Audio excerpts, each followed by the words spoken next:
Howdy, everybody. Just wanted to give you a brief run through of how we transform the mother function, and the mother function is y equals x. And then at the end of this video, you can close it, and then you can do some examples on the back side. If you have any colored pencils, today would be a good day to use them, as when we do the transformations, I'm going to do them in different colors, so that way you can easily see the difference with the transformations. Now, we're going to start with the basic one, y equals x. That's our mother function. I'm going to always do that one in black, so that way you can easily tell which one that is. And then when we add the transformations, I'll do those in different colors. But starting in the top left, let's start with y equals x. The reason why that's our mother function is because that's the most basic linear function. When y equals x, that's our rule, that x and y are the same thing. Now, x being your inputs, we have control over what we want to use as our inputs. I'm going to use -2, -1, 0, 1, and 2, and I'm generally going to pick those as all of my inputs. So if our rule is y and x are the same thing, that means whatever my x is, my y value is the same thing. So my y's are going to be those same numbers. So this is the easiest one to graph. It starts at 0, 0, and then 1, 1, 2, 2, -1, -1, and -2, -2. And then I want to go ahead and make sure I draw that line. Several people that have turned in homework did not draw their lines on there. Make sure that you do that, especially when it comes time for a quiz or a test. All right, so we've started with that basic mother function. Let's move on to y equals 2x to see what changes. So I'm going to start by actually putting the mother function on there, and I'm going to put that on in black, so that way we can easily tell what happens to each point. Now for my table, I'm going to choose those same x values. I'm switching to red now for this graph. -2, -1, 0, 1, and 2.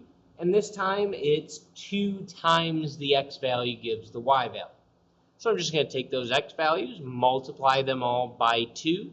So -2 gets -4, -1 gets -2, 0 still gets 0, 1 gets 2, and 2 gets 4. Just taking those x values and multiplying them all by 2. Now, when I go to graph this, I'm going to graph that in the same order that I did the mother function. So in the mother function, I started with 0, 0. In fact, over here, I'm going to label it. This is my first, second, third, and then I went fourth and fifth here.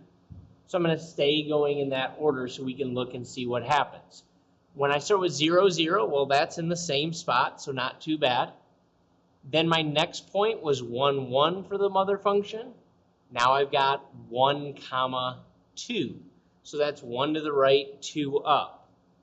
So if we look at what changed between 1, 1 and 1, 2, we can see that that point got twice as far away.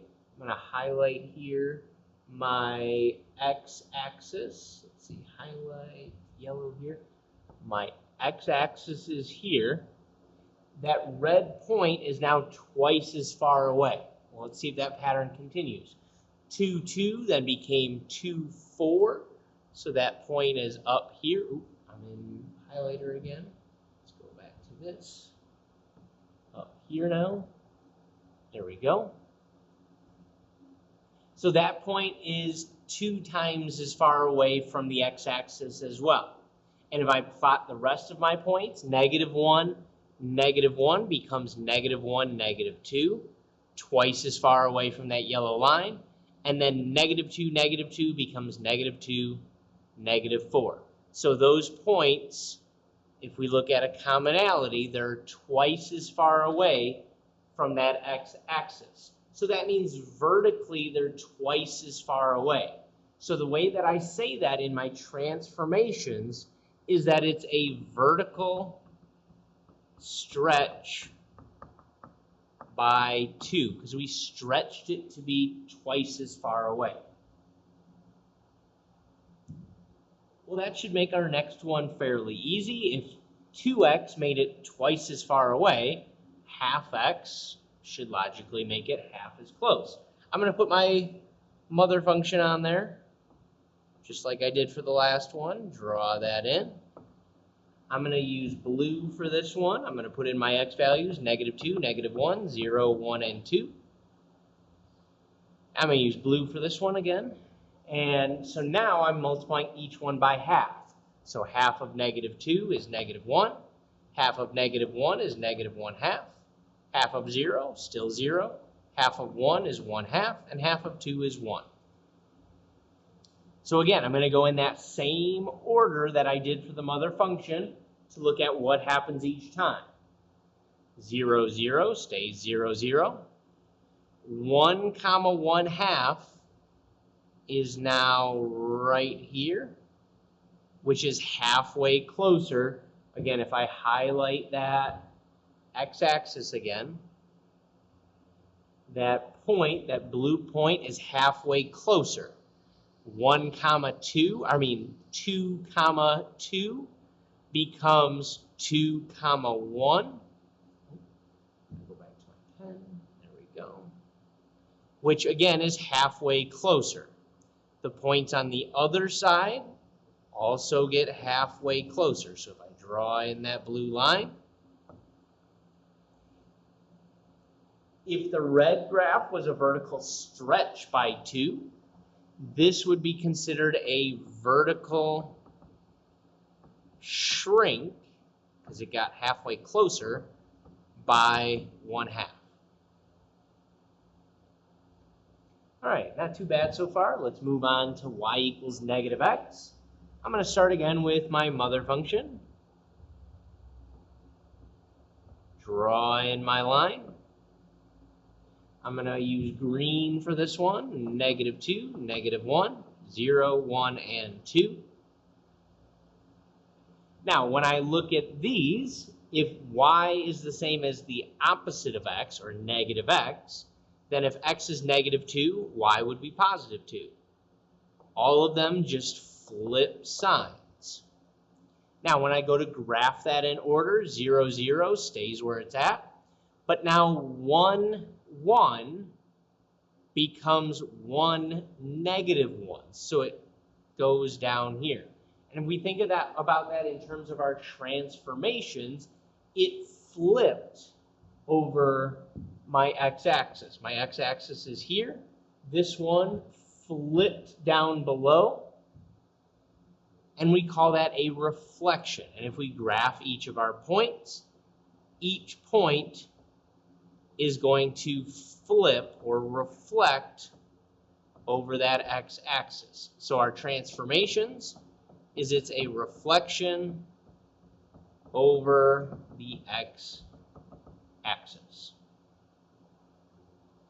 Now, the vertical stretch and shrink, it's kind of hard to tell what kind of transformation that is. It's actually considered a dilation because it's moving away from something.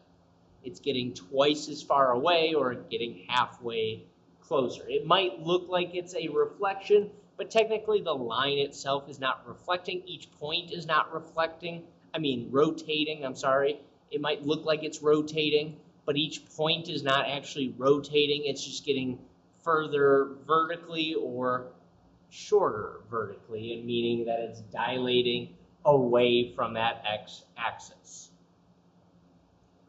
Our last type here, we've got y equals x plus 1 and y equals x minus 3.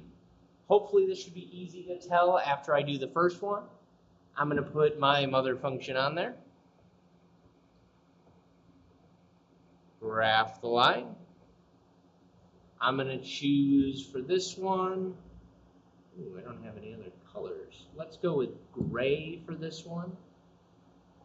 I'm going to use -2, -1, 0, 1, and 2. And now for each of these, it's just y equals x plus 1. So we're taking the x value and adding 1 to it. So -2 plus 1 is -1. -1 plus 1 is 0. 1, 2, 3. So now if I go in order, 0, 0 now becomes 0, 1. So that point shifted up 1. 1, 1 becomes 1, 2. Again, shifted up 1. And in fact, each point shifts up 1 unit. Now, whereas we talked about shifting for the stretch and shrink, that one shifted away or closer to the x-axis. This one, the whole line is shifting up. So the way that we would say that in terms of transformations is that it's a translation that's sliding up 1.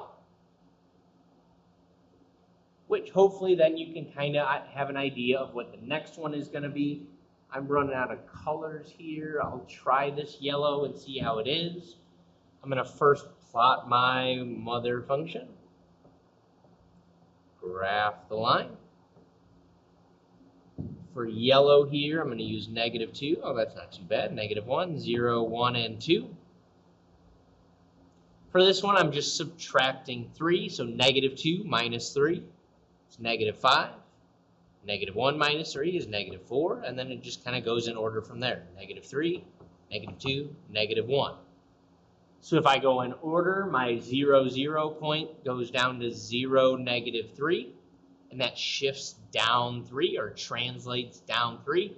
And in fact, each point is going to translate down 3. So my transformation is it's a translation down 3. All right, hopefully that helps you figure out the back side of this worksheet where you have to just list the transformations. These were all separate transformations, but most linear functions are a combination of these transformations. So for each one on the back, there may be more than one transformation. In fact, most of them have more than one transformation.